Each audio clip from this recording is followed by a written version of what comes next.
Kit, that's not the sound of curiosity, Ghost. That's the sound of something buried coming back to life. The scream of a hawk shattered the silence just as Jack Remington froze mid-step, one boot balanced on the moss-slick edge of the ravine. Below him, Ghost was growling deep, low, teeth bared, the kind of sound Jack hadn't heard in years. It wasn't the growl of annoyance. It wasn't a warning bark either. It was the kind of growl Ghost had made in Afghanistan when they walked into a house wired to blow. Jack crouched, his breath slow. His eyes scanned the woods. Nothing. No deer, no bear scat, no broken twigs. Just thick Ozark fog curling through black oak and pine. He descended slowly toward Ghost, who stood stiff-legged, tail rigid, nose locked on a mound of earth displaced by the previous night's storm. Jack squinted. The ground was torn open, not from animals, but collapsed. A sinkhole, maybe? Landslide? Number. It looked like something had pushed upward and then caved in. One edge of the exposed dirt had a metallic glint poking through. Ghost circled it, ears pinned. Jack dropped to his knees. Rain had washed away the topsoil, exposing what looked like steel. He cleared more with his gloved hands. The texture wasn't natural. Grooves, paint, rivets. Then his fingers hit something that gave a clunk. He scraped faster, revealing a rusted plate with a barely visible logo. Sterling Security. His blood turned cold. An armored truck, and it was buried. Jack sat back on his heels, heart thudding. Sterling Security had gone under decades ago, folded after one of the biggest unsolved robberies in Missouri history. Ghost let out a low huff beside him, eyes never leaving the half-exposed hull. Jack touched the truck's skin against metal chilled by decades of silence and decay. That's when he said it, almost to himself. That's not the sound of curiosity, Ghost. That's the sound of something buried coming back to life. They stood over it for a long time. The wind made the trees whisper like they knew the secret too. Jack finally stood. We're not equipped for this today. He marked the spot, a notch carved into a tree trunk, 20 paces west from the creek's bend. Old habit from recon missions. As he turned to leave, Ghost didn't move. Come on, Jack said. We'll be back in the morning. Ghost finally relented, but not before giving the buried truck one last glance, as if it might reach out and grab them both. Later that night, the fire crackled in Jack's tin stove, fighting off the October chill. He poured 2 fingers of cheap bourbon into a chipped metal mug. Ghost lay curled near the cot, eyes half-lidded, but ears still twitching. Jack rotated the mug in his hands, staring at the rising smoke. A buried armored truck in the middle of nowhere. He remembered bits of it now. He'd read about it when he first moved out here 7 years ago. Something about a heist, vanishing. No survivors, no suspects, no bodies. He had chalked it up to Ozark folklore like the stories of meth ghosts or Civil War gold. But this wasn't a legend. It was steel and dirt and silence. He stood up and grabbed a notepad, drew the logo he saw on the panel, underlined it twice. Sterling Security beside it, he wrote. 1987. Disappeared en route to Springfield. No money recovered. He tapped the pen. No one had mentioned anything in town, and Harmony Ridge wasn't the kind of place to keep its mouth shut. Unless the whole damn town was keeping it shut on purpose. As the fire died down, Jack stared into the dark beyond the cabin window. The forest out here was ancient. It didn't forget it was absorbed, just like war zones. He sipped his drink and whispered, "Tomorrow we dig." The next morning, Jack strapped a crowbar and folding shovel to his pack, along with water, gloves, and his cig. Ghost stood ready at the door before he even finished lacing his boots. The hike back was colder, fog clinging tighter to the trees. The ravine felt steeper. When they reached the marker tree, Ghost bolted ahead and began circling again. Jack knelt and started to dig. The soil gave way faster than he expected. Within minutes, the full side of the armored truck's cab was exposed. Rust laced the surface like spider veins, but the vehicle was intact. He found the outline of a door seam. The Ghost growled again. His hackles were up. Jack didn't hesitate. He jammed the crowbar into the seam and pulled with all the strength left in his aging arms. The metal groaned, resisted, then gave. The door creaked open. A gust of rot and mildew blasted into his face, sending Ghost staggering back. Jack coughed, waving the smell away. Inside were bones, 2 human skeletons, long decayed, slumped against the armored walls, rusted weapons, shattered glass. Bloodstains are still visible on the steel. On the floor, nestled between bones, was a small object. Jack picked it up. A silver Zippo lighter, blackened with age. On the side, engraved in neat serif font, DM. Jack stared at it. That wasn't a victim's initials that felt more like a signature. Behind him, Ghost began growling again this time, staring into the driver's footwell. Jack leaned in with the flashlight. Nothing at first. Then, he saw it. A hatch, barely visible. Bolted shut. He stood up slowly. This wasn't just a robbery. It wasn't even just a murder. It was a cover-up. Jack closed the truck door, leaving the bones to rest for now. He looked down at the Zippo in his hand, thumb running over the initials. Tomorrow, he'd go into town. He needed answers. But something told him the people of Harmony Ridge weren't going to be too happy to see him start digging up ghosts. And he had the feeling deep in his gut that someone else already knew he'd found it. Where Jack begins uncovering the truck's secrets and awakens the interest of men willing to kill to keep it buried. The forest was colder this morning. Jack's breath misted in front of him as he knelt by the exposed side of the armored truck. The rising sun hadn't yet reached the ravine, and the shadows clung to the trees like ghosts reluctant to leave. Ghost paced behind him, ears twitching, eyes scanning the woods, every bit as on edge as Jack felt. He adjusted his gloves and slid the crowbar into the seam of the back panel, where the paint had long since blistered and peeled. The metal groaned under the strain, giving him resistance, then finally cracked apart with a sickening wrench. Inside, it was darker than before. The day before, adrenaline had masked some of the detail. Now the silence was deeper, heavier, and the truth had more time to settle. 2 skeletons slumped in the back of the cab, their uniforms now nothing more than tattered threads. One still had the ghost of a patch. A Sterling Security logo faded beyond recognition. The bones were laid in awkward, unnatural positions.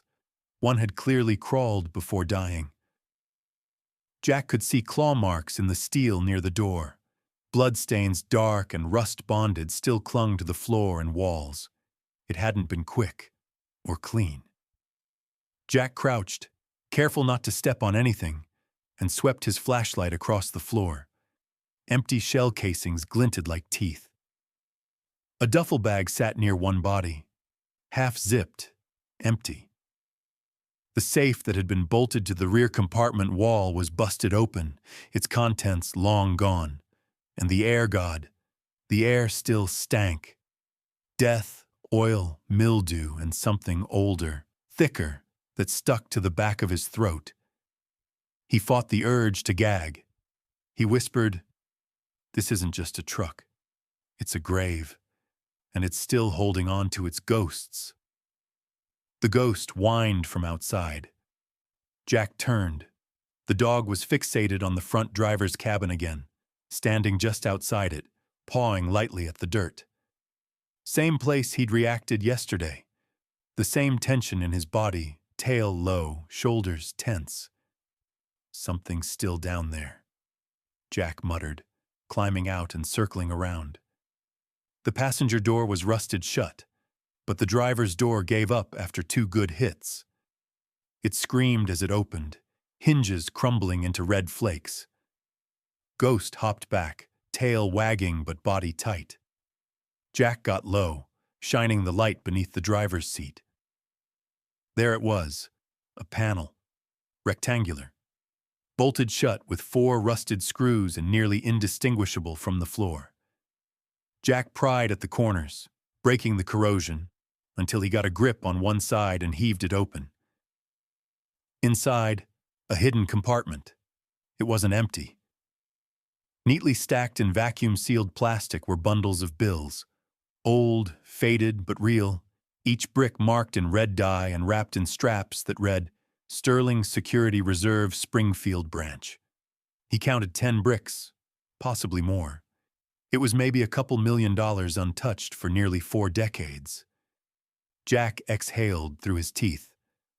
So that's why no one came looking. Because someone already knew, the ghost growled again.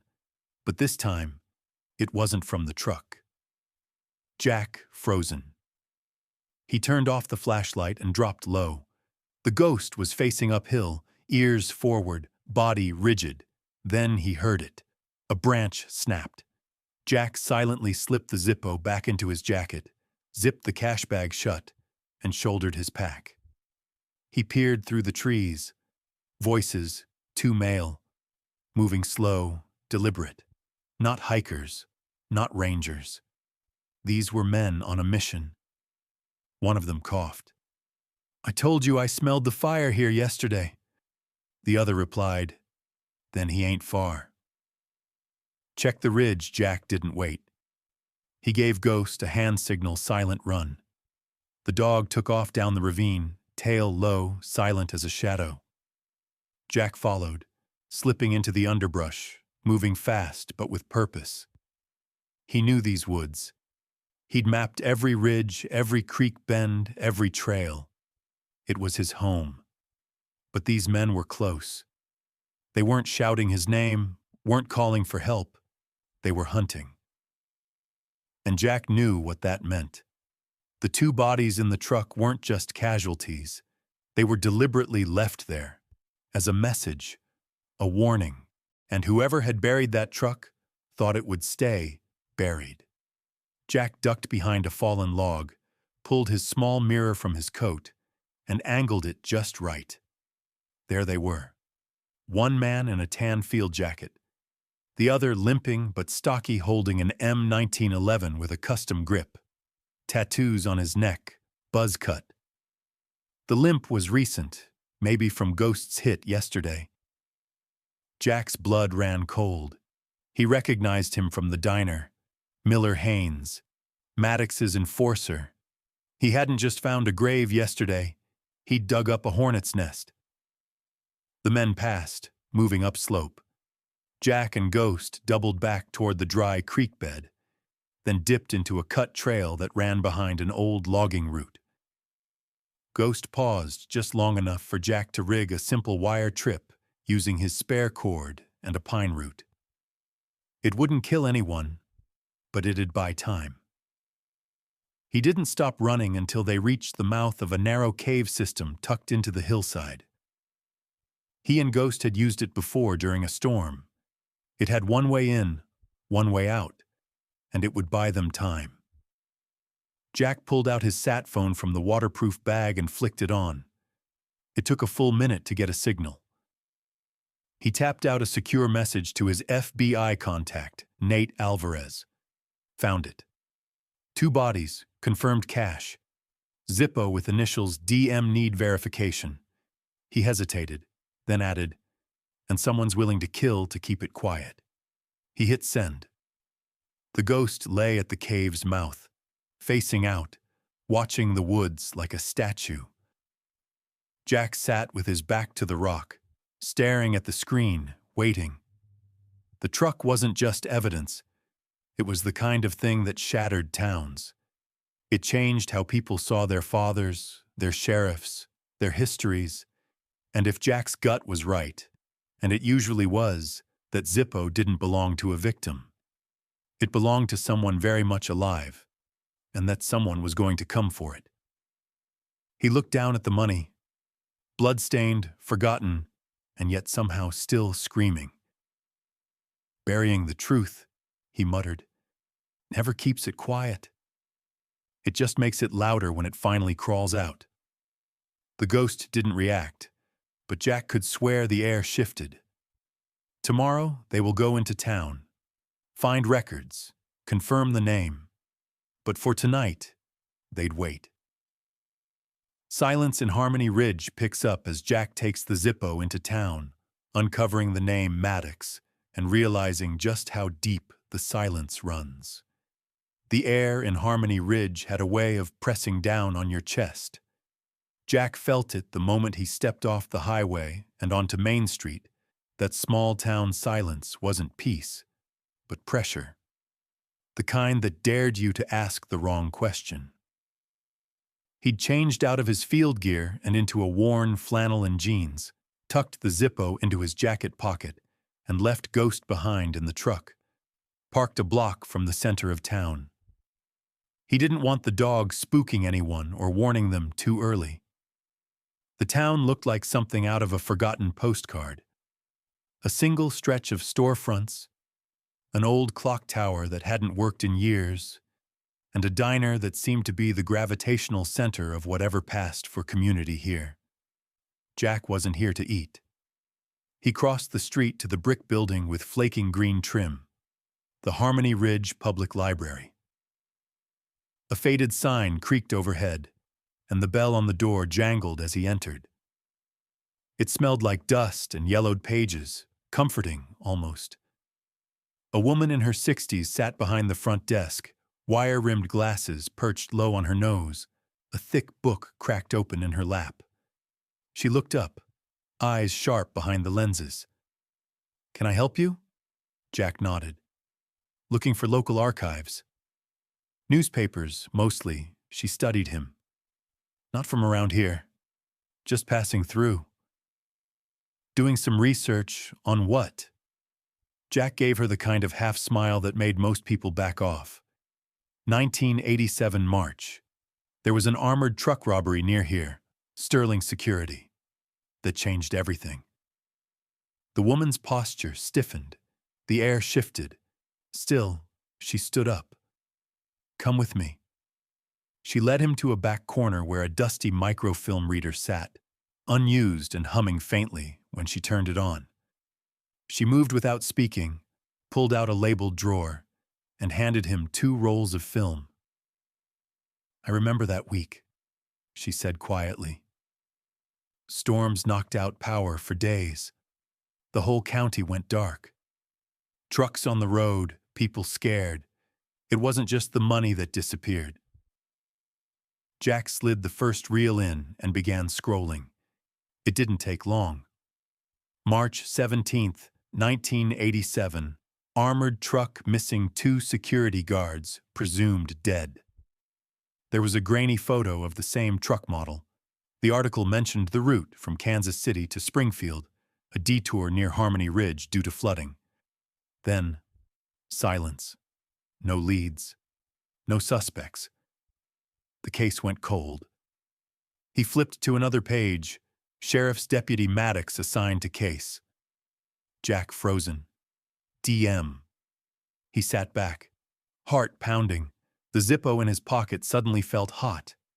The woman, still standing behind him, said, "That's Old Payne. You sure you want to stir it?" Jack looked at her. You knew the guards?" She hesitated. "One of them was my brother." Her voice didn't shake. Her hands did. Jack nodded slowly. "I'm sorry." She gave him a sad smile. "I made peace without knowing." Most of the town did. He thought about the bodies, about the vault, the blood. Jack stood. "I'm not trying to stir up trouble. But someone else might be someone who didn't like what I found in those woods. Her eyes narrowed. What exactly did you find? He didn't answer. Not here. Not yet.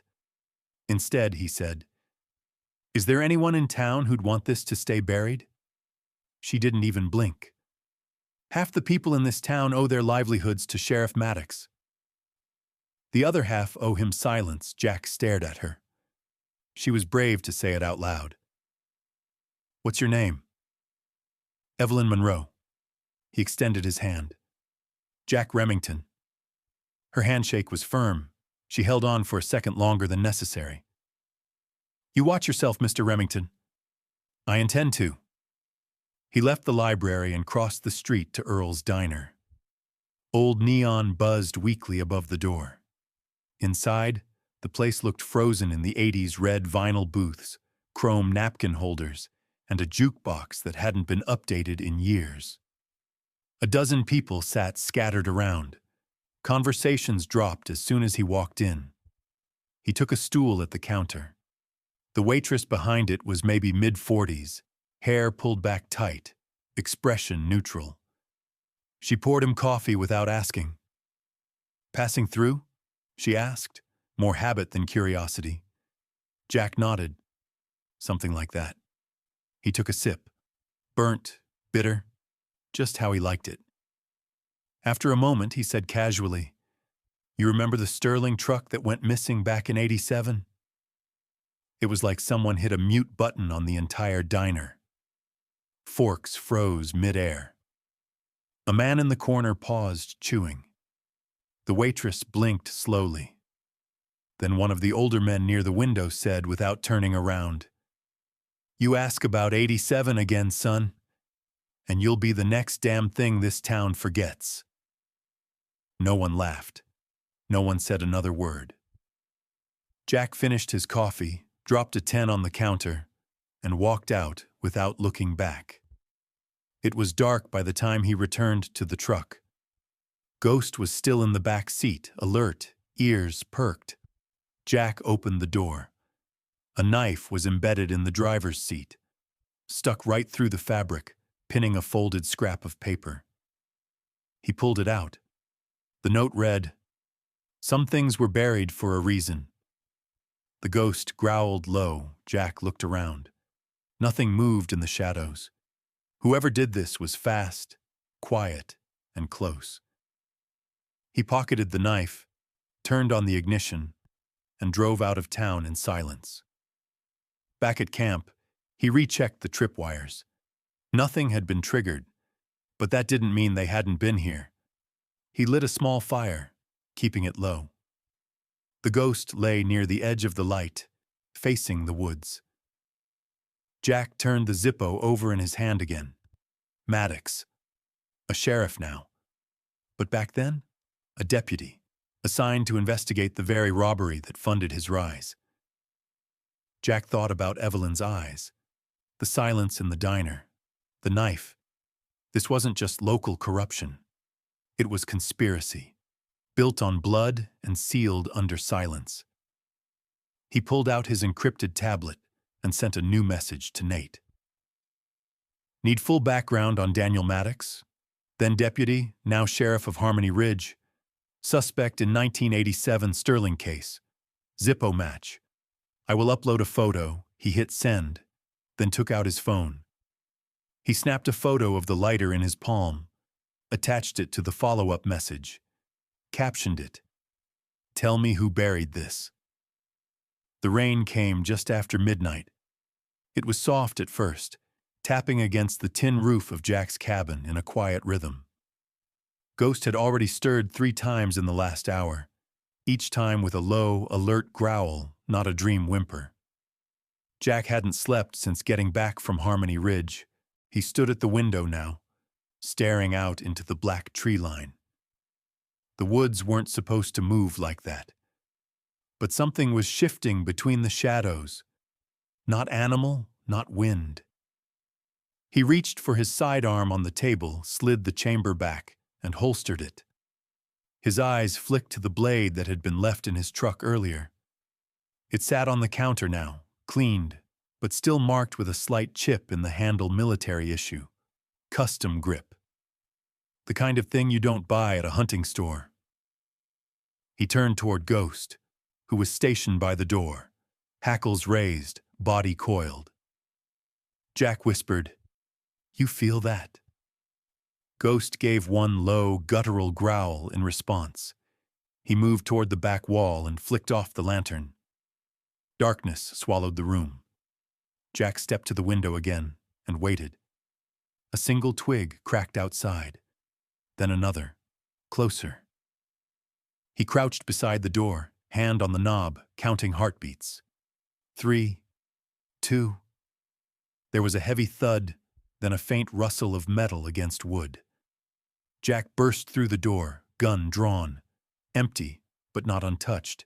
His gearbox, kept under a tarp outside the cabin, had been rifled through. Not stolen, just opened, searched. He backed toward the doorway, sweeping the tree line with his light. On the woodpile beside the door, someone had left a second calling card. His discharge papers, folded, water-stained, and pinned with the same knife that had been in his truck. Except this time, the blade was buried in the wood deep enough to split it. Jack stared at it, breathing slowly. This wasn't just intimidation. This was a message. He pulled the blade free and read the note tucked beneath. "You're not the only one who served, soldier. Don't dig up what'll bury you." He whispered, more to himself than to Ghost. This wasn't a warning. It was a signature from someone who knows how to kill and stay forgotten. Jack stepped back inside and began locking everything down. By dawn, the cabin looked like a prepper's fortress. Tripwires were rigged around the perimeter using fishing line and bells. Clay flower pots lined the porch railing makeshift early alarms. Jack had sealed off the windows with blackout panels, loaded every weapon, mapped 2 alternate escape routes, and dug up an old army radio from under the floorboards. Ghost hadn't left his side. The dog moved in near-perfect sync with him, tail low, every muscle ready. Jack sipped bitter coffee and stared at the Zippo on the table. DM Daniel Maddox. The man had cleaned up nicely since '87. Now the sheriff. Now protected, but not invisible. Jack opened his laptop and checked for a reply from Nate. New message. Confirmed. Maddox assigned to the case. Reported truck washed away in flood. No search beyond the initial 48 hours. Promoted 2 years later. Clean record since. Attached. Photo of his Zippo. Match below that. A photo. Maddox at a retirement barbecue. Laughing. Drink in one hand, Zippo clipped to his vest. Same engraving. Same scuffs. No doubt. Jack copied the image and stored it on 2 encrypted drives. He also printed old habits. The physical proof still mattered, especially out here. He stared at Maddox's face. A man used to being in control. Used to giving orders, not receiving threats. Jack narrowed his eyes. Time to make him sweat. That afternoon, Jack drove to the ridge overlooking the ravine. Ghost stayed close as they hiked the steep trail down to the site where the truck still lay buried. He didn't go in this time. He didn't have to. Instead, he mounted a trail cam up in the trees, angled toward the vault door. Motion activated. Infrared. Then he unslung a steel lockbox from his pack and placed it just inside the door of the truck, empty, except for a handwritten note. This isn't forgotten. It's exposed. JR next to the note. He left a copy of the Zippo photo, folded, half sticking out. Let them come see it. Let them panic. The ghost barked once short and alert. Jack turned, saw the shape of a man watching from the ridge. Too far to ID, but tall, heavy coat, boots, gone in seconds. Jack didn't give chase. He had what he needed. Back at camp, he waited. The first motion alert hit just before sunset. Someone had been in the truck. He reviewed the trail cam footage, The face wasn't clear, but the limp was unmistakable. Miller Haynes. Same man from the woods. Same guy who'd left the blade. He'd gone to the vault. Picked up the note. Saw the photo. Jack leaned back. They knew now. And fear was a hell of a drug. As the sun dipped behind the trees, Jack cleaned his pistol again, slow and methodical. Ghost lay beside the door, nose twitching in his sleep. Tomorrow, Jack would send the photo to someone who wouldn't be afraid to speak to someone not in Maddox's pocket. Someone local, but loud. He already had a name in mind. The diner was half empty when Sierra Lang walked in, all long strides and zero patience. She wore a leather jacket like armor and carried her laptop bag like a weapon. Her eyes scanned the room, clocking exits, cameras, and witnesses before she even looked at Jack. He was already in a back booth, coffee cooling in front of him. Ghost sprawled under the table, watching her approach with lazy interest. She slid into the seat across from him without a word, dropped her bag, and pulled out a manila envelope he hadn't seen her carry in. Jack raised an eyebrow. "You always come prepared?"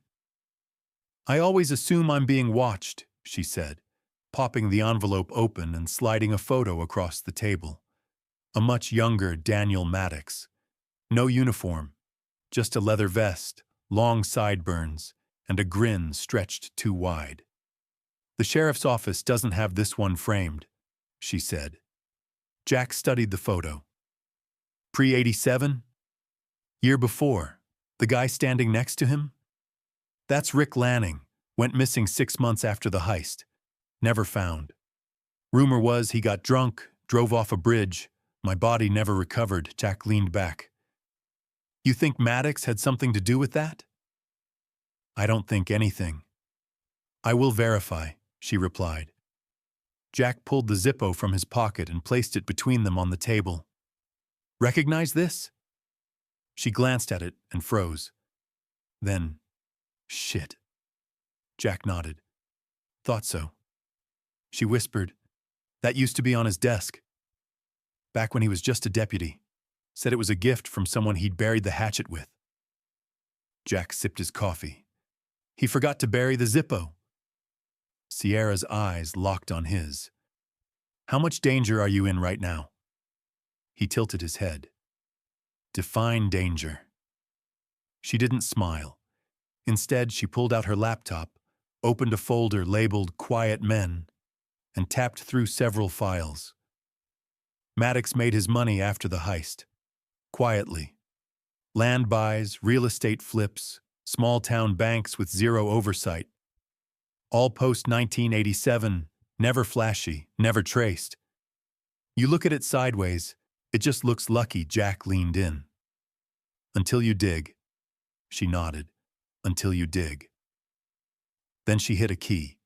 A satellite image appeared of Harmony Ridge and the surrounding counties. She zoomed into an area marked Sterling Vault Site, then overlaid a grid of property ownership. Jack blinked. "Holy hell," she pointed. "Every parcel within 2 miles of that truck?" "Owned by Maddox Shell Holdings, all bought within 4 years of the heist," Jack said.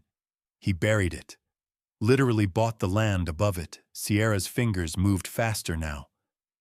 "And I've got more." Maddox didn't investigate the crime. Jack finished it for her. He built an empire on it.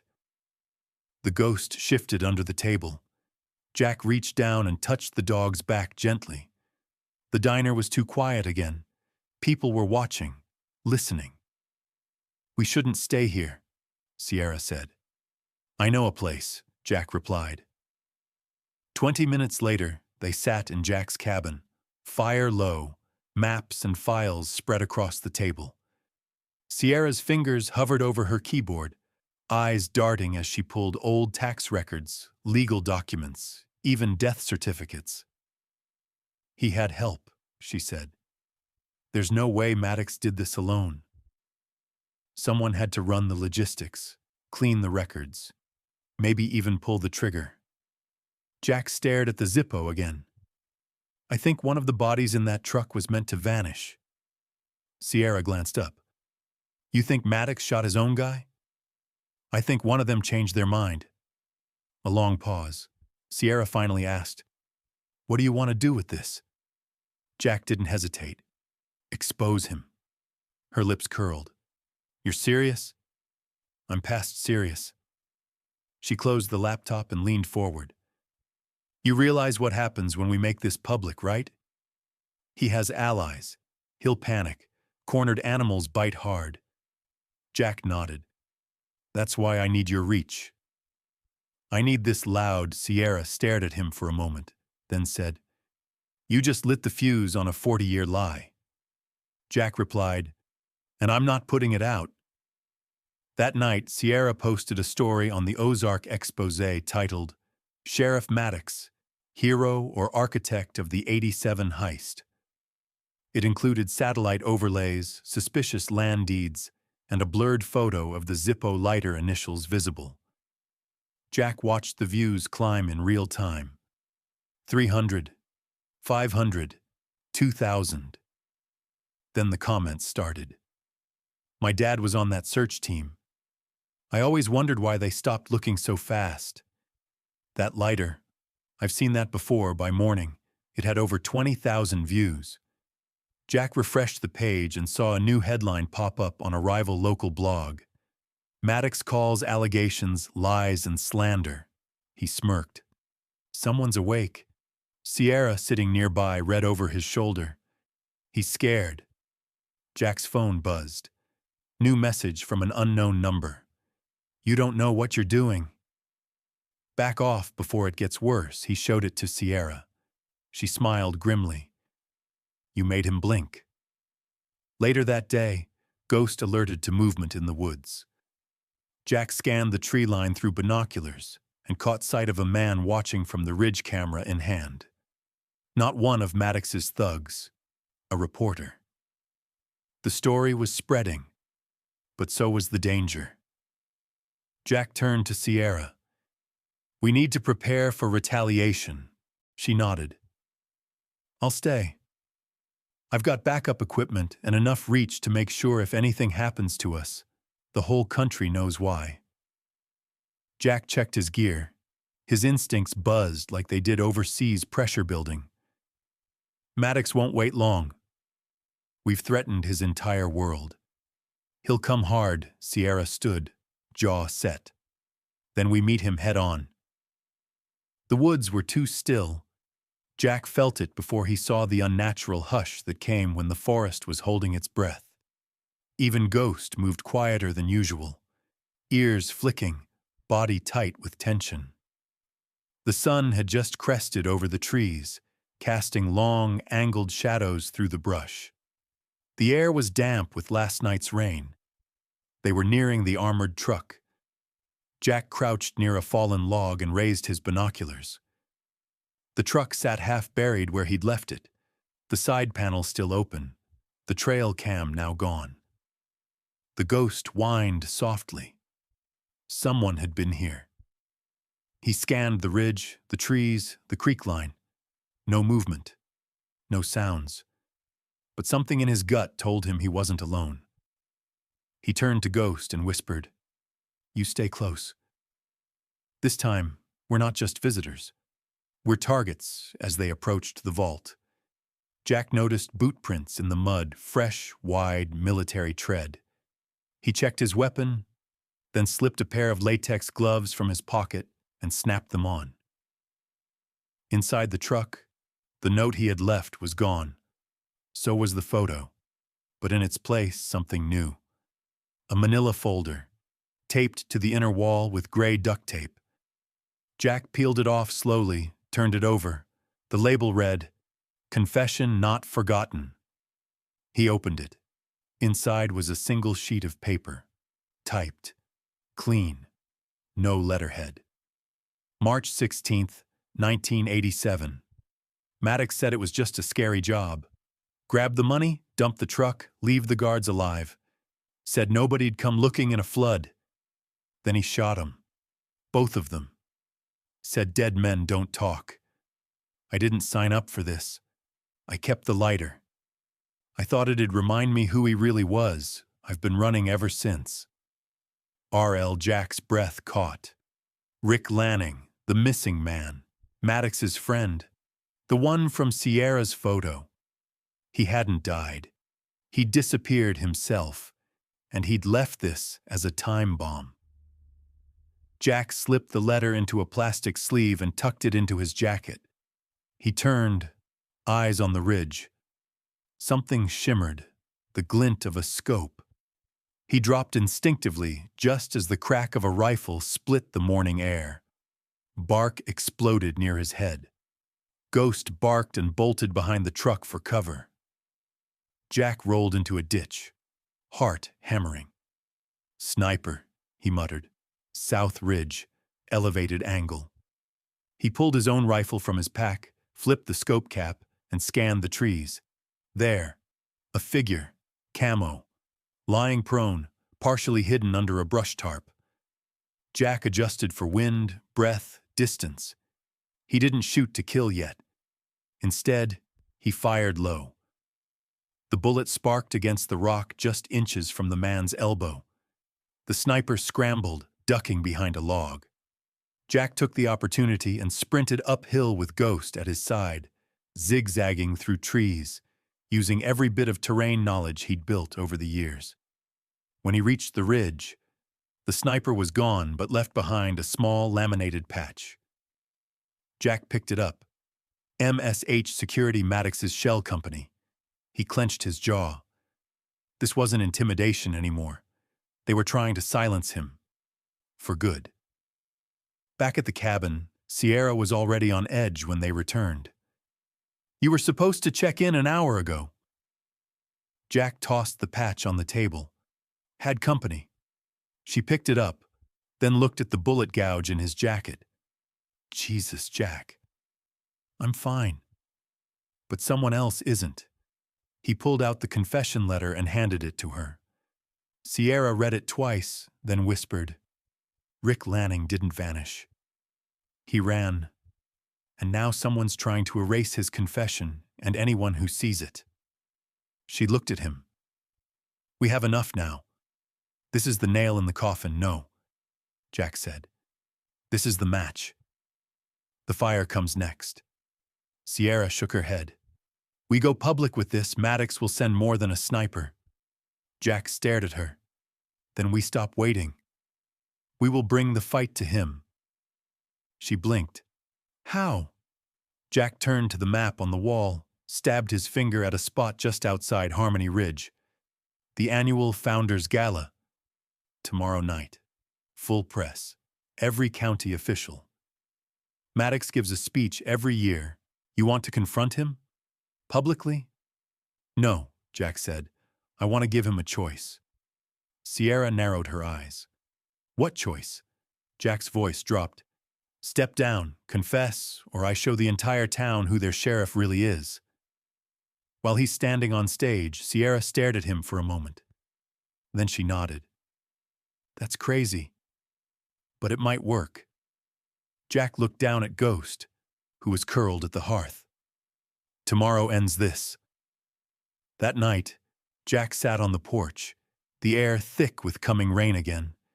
He lit a cigarette, something he hadn't done in years, and stared out into the trees. This wasn't about a vault anymore.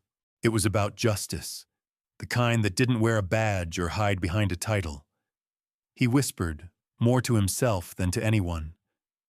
I didn't dig up that truck to start a war.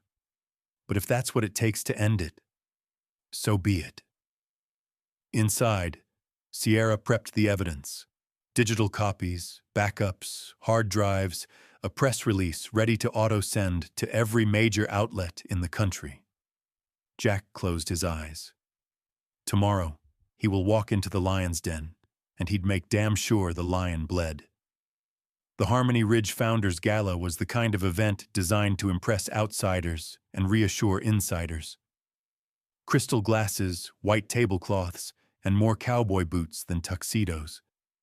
The town's elite showed up in their Sunday best, shaking hands, smiling like everything was fine, like nothing ever cracked beneath the surface. But Jack Remington walked in like a storm brewing at the edge of a clear sky. He wore a clean jacket, no tie, hair combed but not polished. Ghost stayed behind with Sierra, who was waiting 2 blocks away in a rented van, satellite uplink glowing, press release armed and ready. Jack scanned the room. Deputy Larson, Judge Kimball, Mayor Everett, and there center stage, laughing with 2 state reps, Sheriff Daniel Maddox himself. Tall, gray at the temples, proud posture, a man who'd spent 4 decades building his kingdom in silence. Maddox hadn't seen him yet. Jack walked toward the bar first, ordered club soda, took a breath. In 20 minutes, Maddox would step up to that podium and deliver his annual speech, a celebration of tradition and trust. Jack had other plans. He slipped a flash drive to the event's audio tech, a kid no older than 20, hired to run sound and lights. Jack kept his voice calm. Start this audio file when I give the signal or when the sheriff says the words, "Our legacy," whichever comes first. The tech looked confused but took the flash drive. Okay? Jack gave him a firm nod. Trust me. You'll remember this night for the rest of your life. 10 minutes later, Maddox took the stage. Applause rippled through the room like a reflex. Jack didn't clap, just moved toward the back of the room, near the exit, watching every movement on stage. Maddox adjusted the mic, gave his trademark easy smile. Thank you, Harmony Ridge, he said, voice smooth as bourbon. It's good to see all your faces familiar, strong, proud. Tonight we celebrate our values, our community, our legacy. The tech hit play, a crackle of static, then the confession letter read aloud in Jack's voice. Clear. Cold. Maddox said it was just a scary job. Grab the money, dump the truck, leave the guards alive. Then he shot 'em, both of them. Said dead men don't talk. The room frozen. The sheriff stood motionless, hand still on the mic. Gasps broke across the crowd.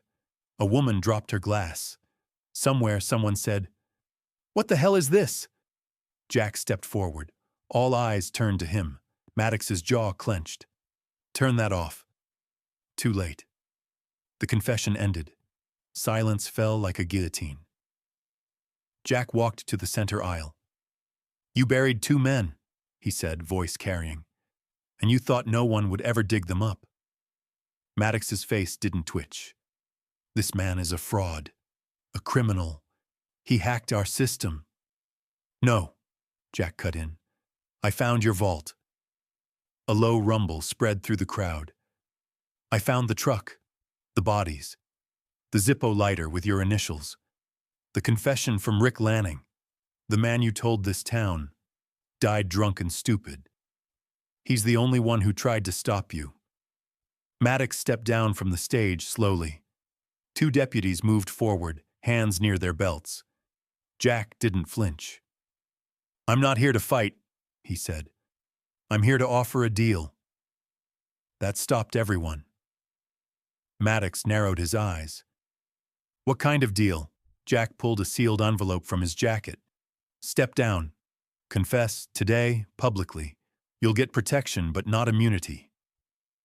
He held up the envelope. This goes to the FBI either way. But if you walk away now, maybe the town will heal. Maybe we don't have to burn it down with you. Maddox stared at him for a long time. Then I laughed. Quiet at first, then louder. You think you're some kind of savior? This town owes me everything. You dig up one truck and suddenly think you're a judge, jury, and executioner? No, Jack said, eyes locked on him. I just came to put a mirror in front of you. If you don't like what you see, that's your reflection, not mine. The crowd murmured again. Deputy Larson stepped forward. Sheriff Maddox raised a hand. No. Let him speak. Jack took one final step. You built a kingdom on blood and lies. But tonight, it ends. Either you walk away on your own, or I drag every piece of your corruption into daylight. Maddox's hand twitched near his belt. Jack's voice dropped, deadly calm. You take one more step toward that gun, and this becomes something no one walks away from. The room held its breath. The sirens. Outside, FBI agents. Sierra had triggered the release. The audio file had gone viral within minutes. Journalists were already at the door. Flashbulbs popping through the windows. Jack said one last thing. You wanted to build a legacy? Congratulations. Now the whole world knows exactly what kind Maddox didn't speak again. He just stood there, fists shaking, as the agents entered the room. They moved in on him. Calm, deliberate. And for the first time in years, Daniel Maddox looked powerless. Outside, Sierra met Jack under the street lamp. You lit the fire, she said. And he burned. Jack nodded, exhaustion finally catching up with him. It's not over. She tilted her head. You think there's more? He looked back at the crowd, reporters shouting questions, deputies arguing, townspeople stunned. There's always more, he said. Maddox didn't act alone. Someone helped bury that truck, and someone's still out there. Sierra's smile faded. Then we find them. Jack looked toward the hills. The truth doesn't stop when a man falls.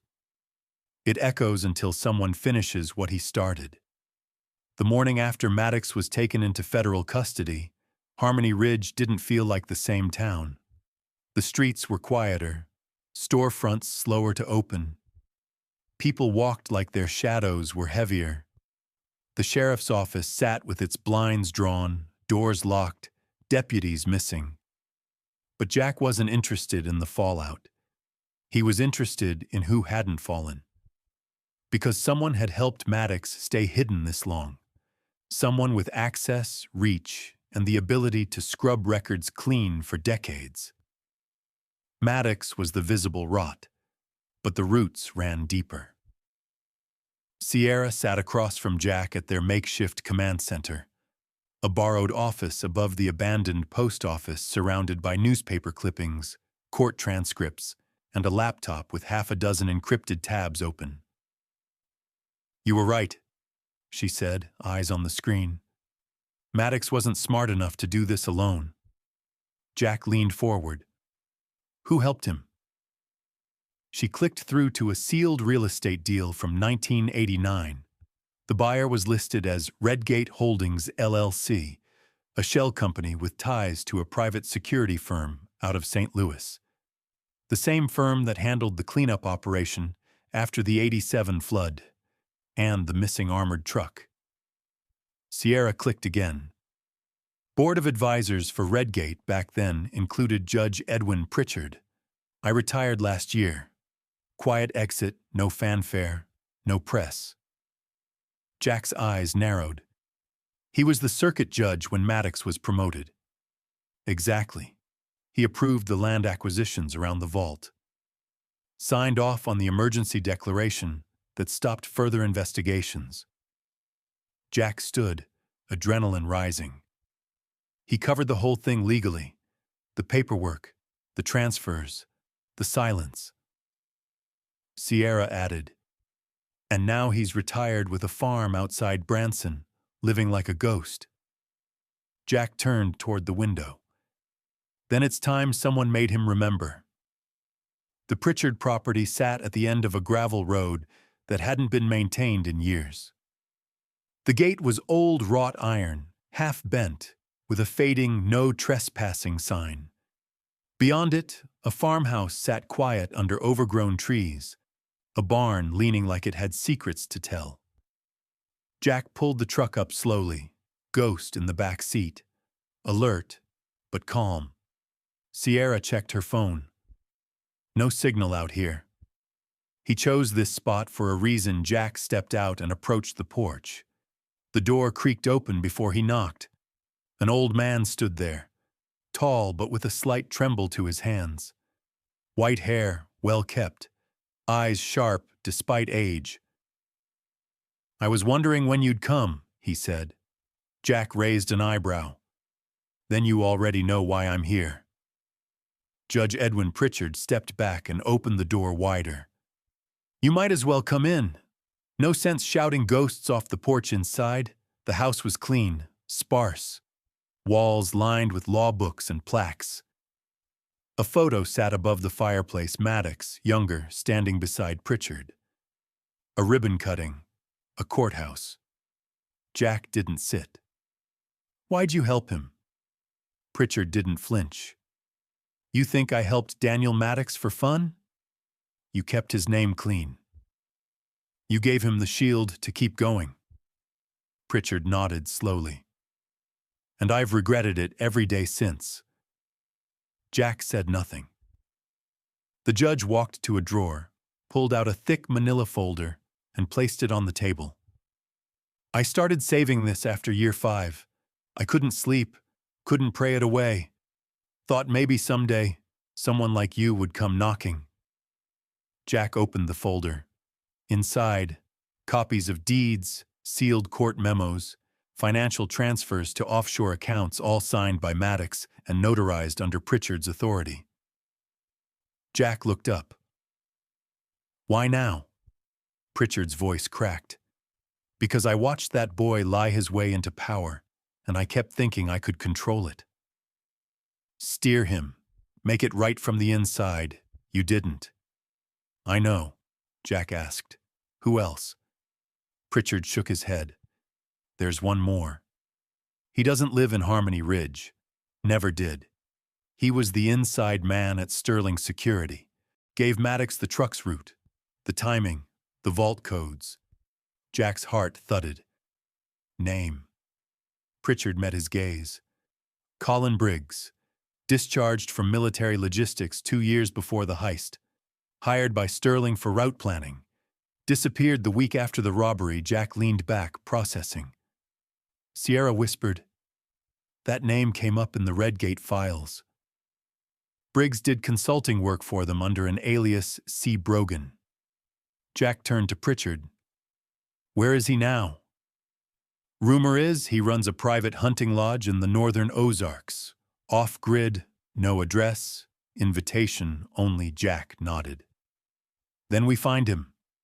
Pritchard put a hand on the file. "If you take this public, I won't run. I'm ready to answer for what I did." Jack stared at him for a long beat, then took the folder. "You don't get to decide when redemption happens, but you might just get to help it." Back in the truck, Sierra was already running searches. "If Briggs really is using a fake name, we'll need more than Google to find him." Jack checked his rearview mirror. The road behind them stretched empty. He said quietly, "We don't need to find him." Sierra glanced at him. "What do you mean?"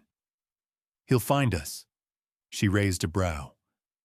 Jack held up the small laminated patch he'd kept from the sniper attack MSH Security. "Briggs trained men like that.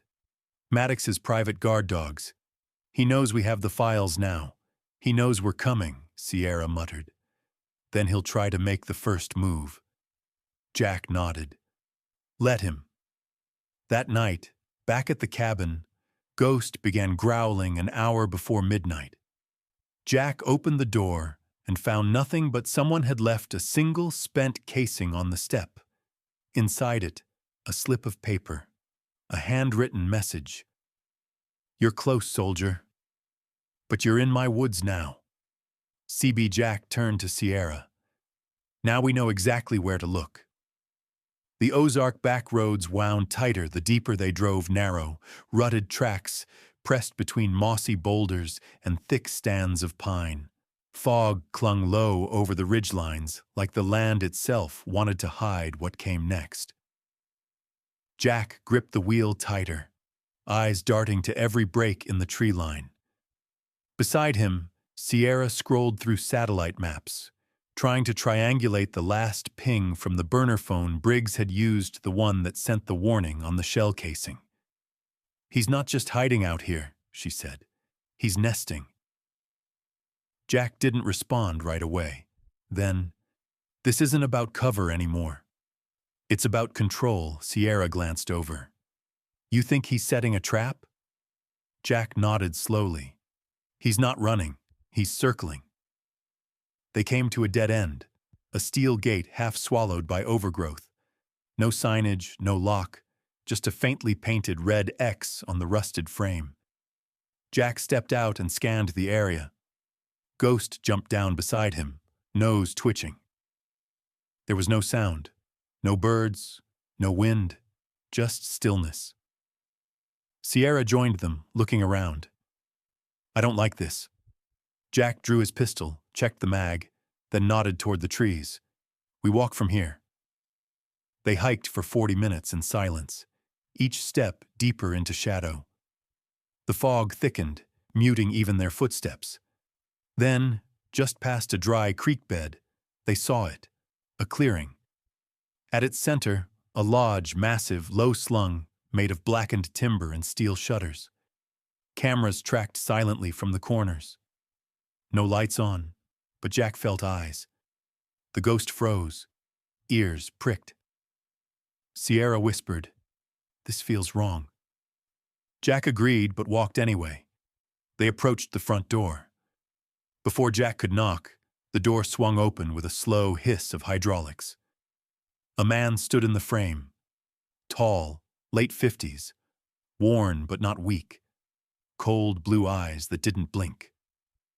"Jack Remington," he said, voice dry as gravel. "Took you long enough." Jack kept his weapon lowered, but ready. "Colin Briggs." Briggs gave a ghost of a smile. "Come in if you're ready to stop guessing." Inside, the lodge was surgical clean lines, exposed beams, a wall of monitors showing live feeds of the forest. Weapons mounted with military precision, files stacked in labeled crates.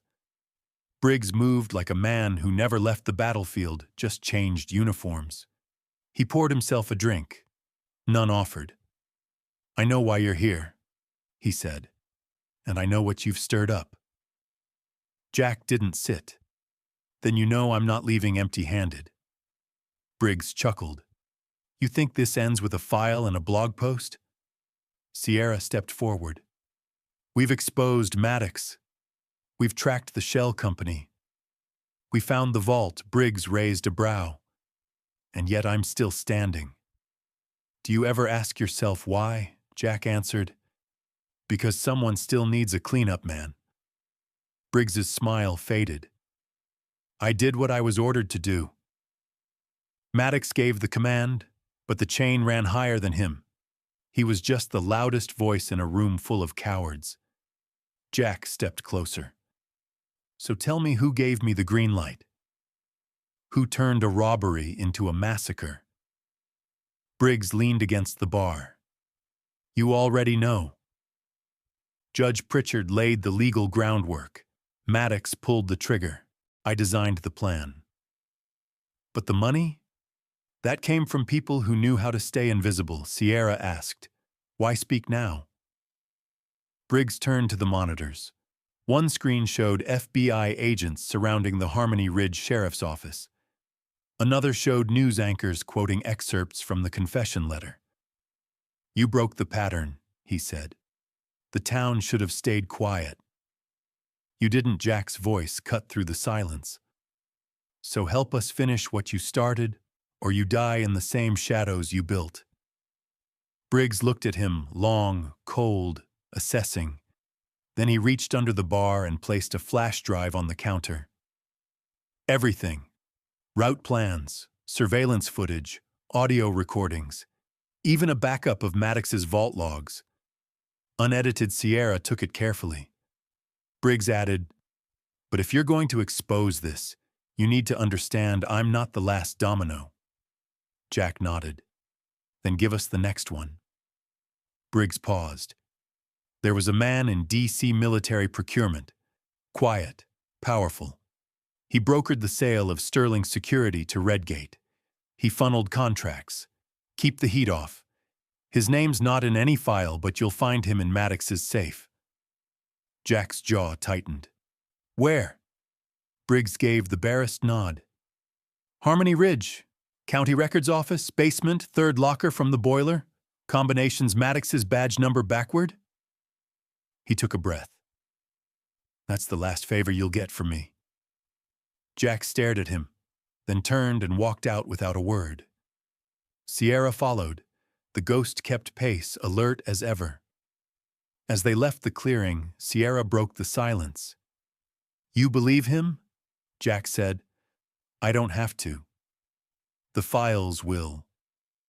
She pocketed the flash drive. This is enough to take the whole system down. Jack didn't respond, because he didn't believe it was over. Briggs may have told the truth, but Jack had seen the way his hand hovered too long near that drawer, the way his eyes never fully looked away from the monitors. Jack stopped walking.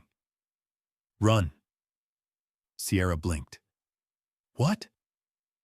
Then the lodge exploded behind them.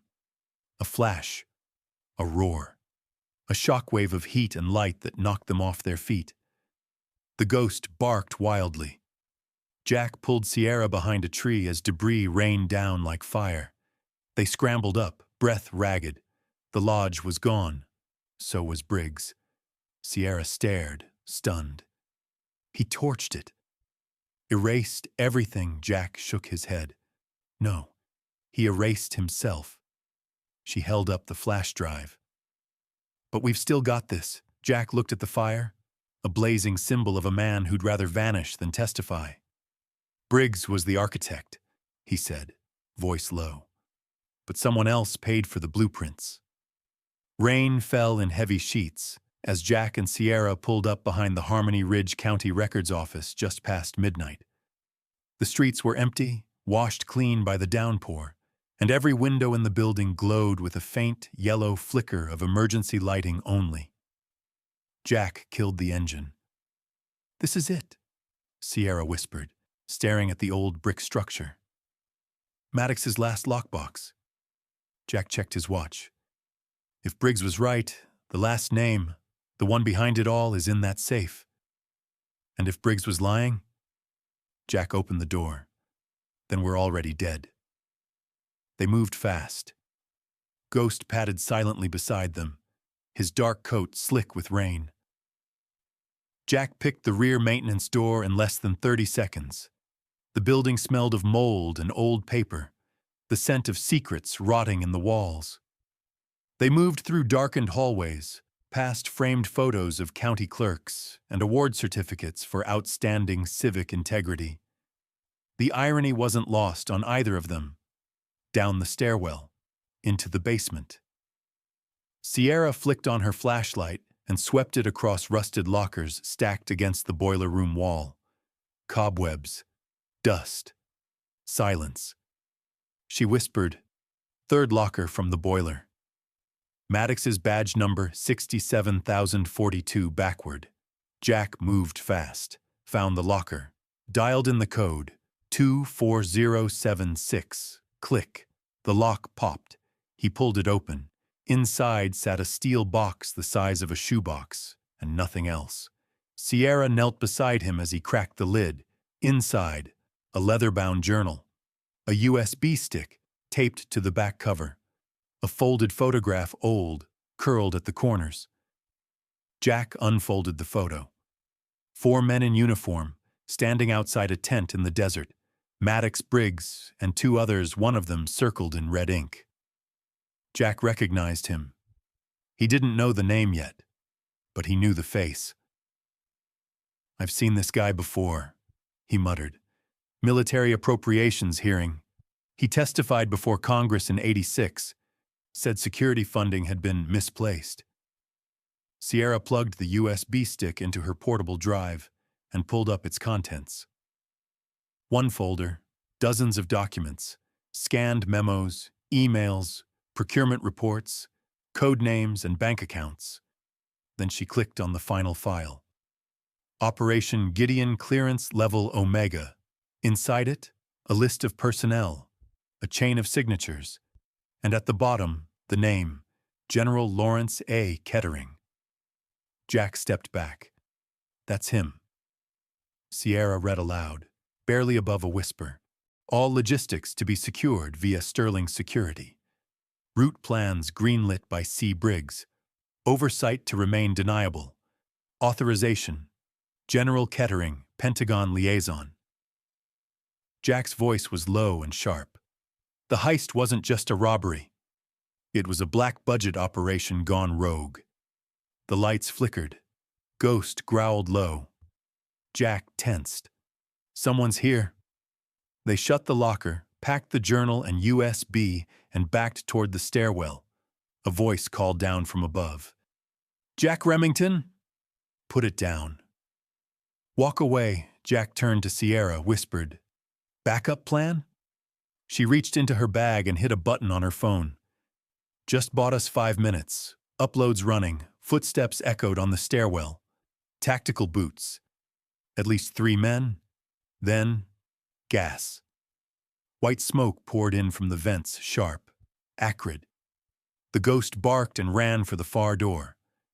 Jack followed, pulling Sierra after him. They burst through a janitor's closet and out into the side hallway. Gunshots rang out. They ducked low, bolted through the fire exit and into the alley, rain now pounding in sheets. Jack covered Sierra as they ran. The ghost led them to the truck. More shots behind them, silenced this time.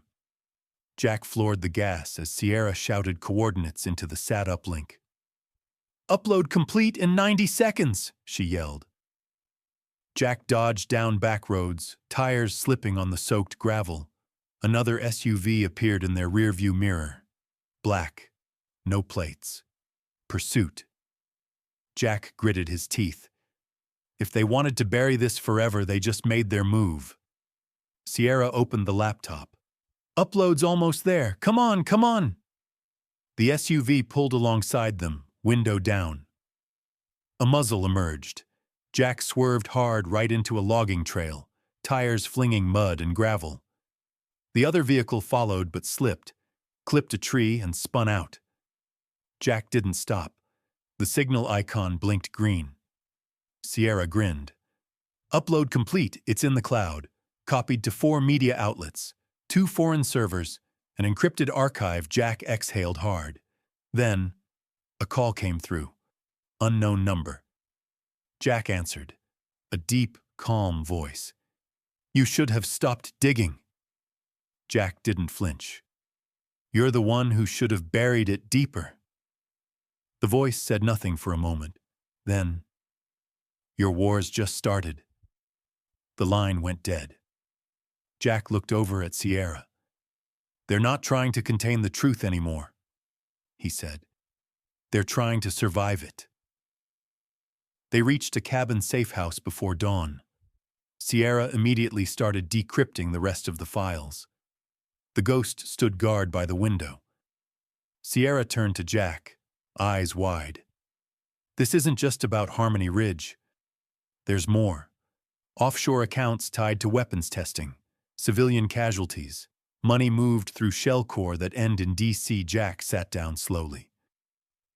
So this is bigger than Maddox, bigger than Briggs. It's a war machine and we just pulled the pin, Sierra nodded. And Kettering's still out there. Jack stared at the fire, his voice low. Then it's time to bring the war to his doorstep. Rain followed them to D.C. It came down in steady cold sheets as Jack and Sierra pulled into the underground garage beneath a boutique hotel in Arlington, just across the Potomac. Jack's grip on the wheel hadn't relaxed in over 500 miles. Ghost stirred restlessly in the back, nose twitching as if he could already smell the rot in the air. They were deep in the lion's den, now surrounded by power, polished stone, and polite smiles sharpened like razors. Jack parked and turned off the engine. We make one mistake here, he said, and we disappear like we never existed. Sierra zipped up her jacket. Then let's make every move count. Upstairs, their room faced the Washington Monument, but neither of them looked out the window. Instead, Sierra set up the portable rig hard drives, redundant backups, wireless deadman switches. Jack slid the USB containing the Redgate files into the terminal. The screen lit up. Dozens of names, transaction logs, private memos between Briggs, Maddox, and Kettering.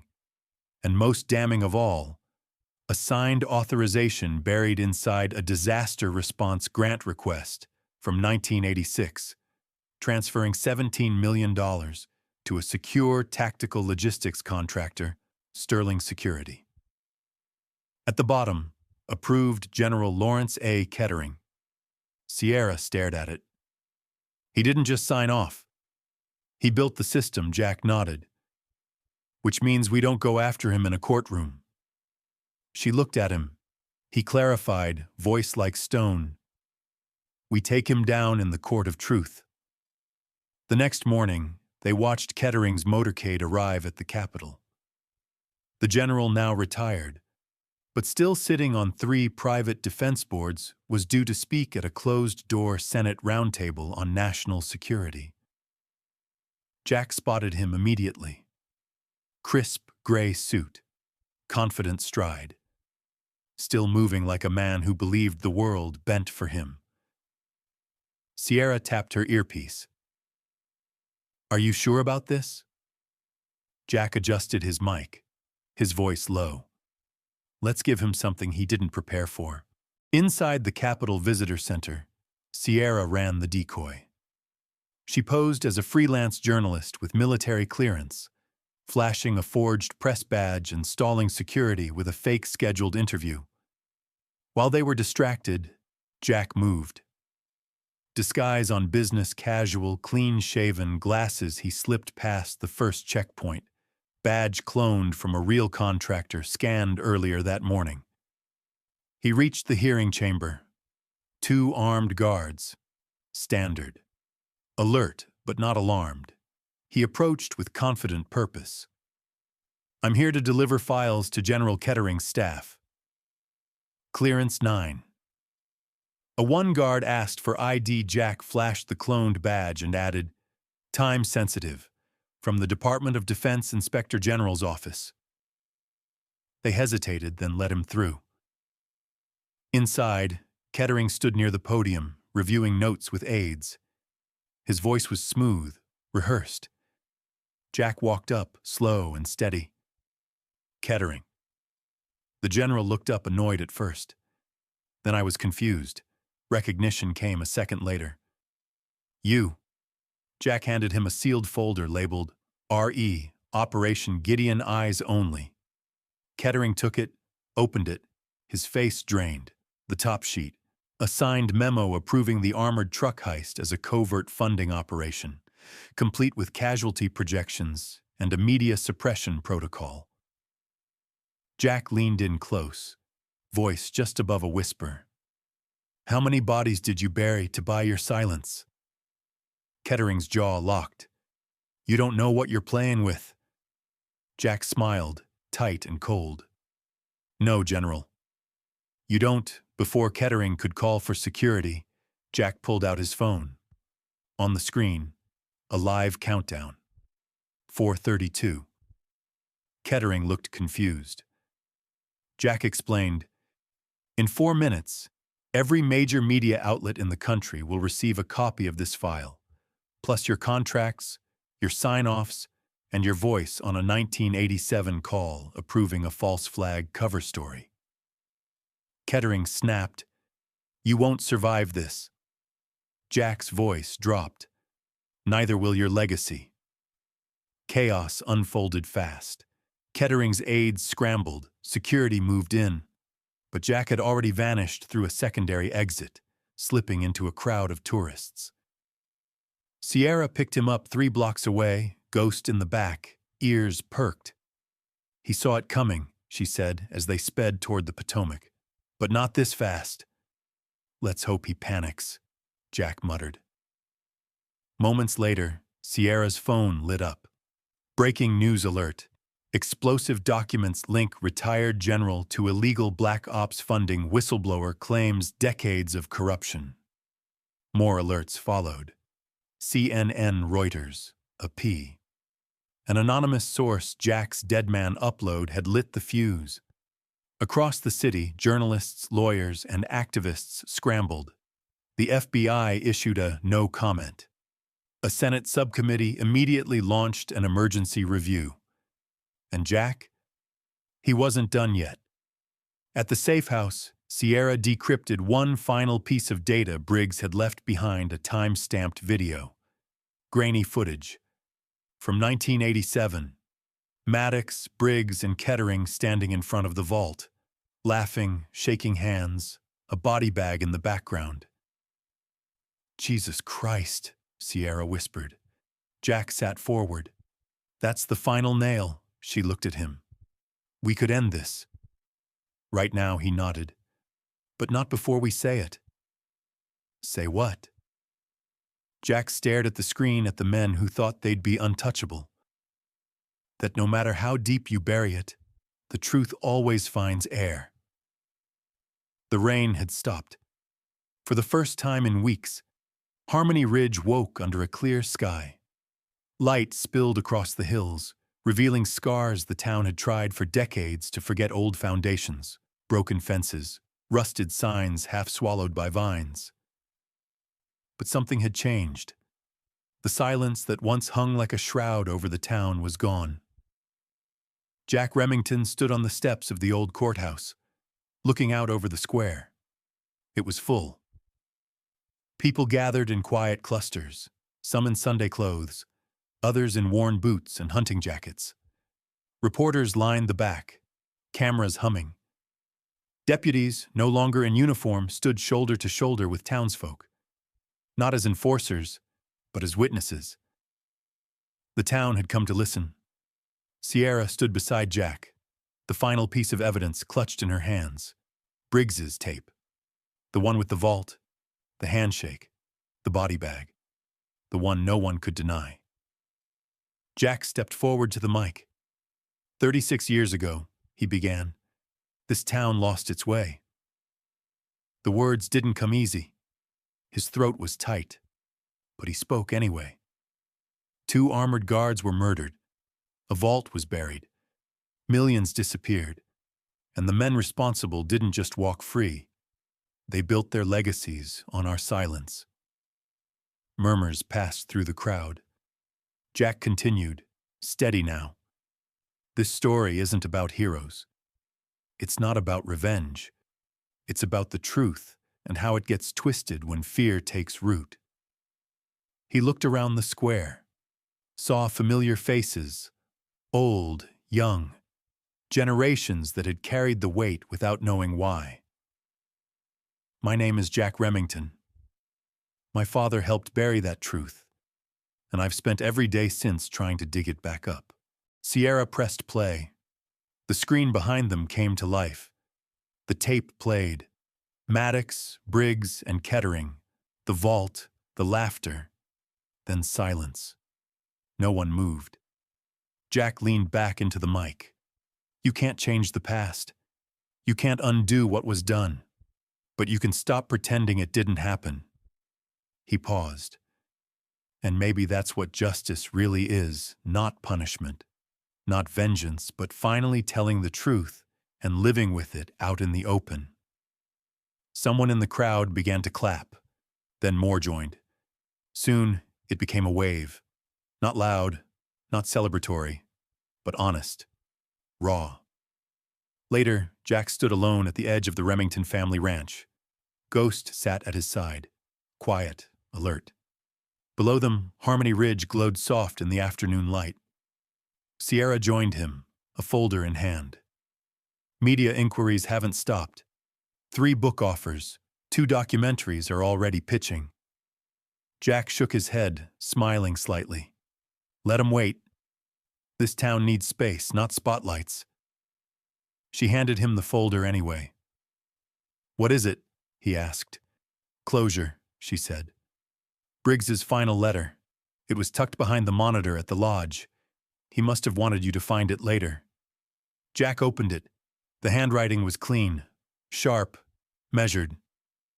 You were right to dig, even if it costs you. Some sins aren't erased. They're inherited. Maybe it takes a Remington to break the cycle. I don't ask for forgiveness, but I hope this ends with you. CB Jack folded the letter and slid it into his coat. He stared out at the hills, quiet. You think it's really over? Sierra asked. Jack didn't answer right away. Then, the truth doesn't fix everything, but it gives you a place to start. She smiled softly. And what about you? Where do you start now? Jack looked down at the valley, at the town slowly stitching itself back together. New signs, cleaned storefronts, the sound of hammers somewhere in the distance. I think, he said, I finally stopped running. A week later, the county convened a special vote. They renamed the park where the armored truck had been buried. The plaque read, "In memory of those who paid the price for silence. May we never bury the truth again, and below it smaller. Dedicated to Rick Lanning and all who tried to speak first. Not everyone stayed. Some left, unable to face what had come up from the dirt. But many remained. They rebuilt. Not because they forgot, but because they finally remembered." Jack walked the ridgeline that evening, Ghost trotting ahead. The sky stretched wide and unbroken, the past behind them. The future is still unwritten. Sierra's voice rang out behind him, teasing, "You coming back down, cowboy?" Jack turned, grin faint but real. "Yeah," he said, "I think I finally know the way." And together, they walked home. This story was never just about a buried truck or corrupt men in power. It's about the legacy of silence and what it takes to break it. It's about the price of complicity, the courage to confront inherited lies, and the slow, painful rebirth of a community built not on forgetting, but on reckoning.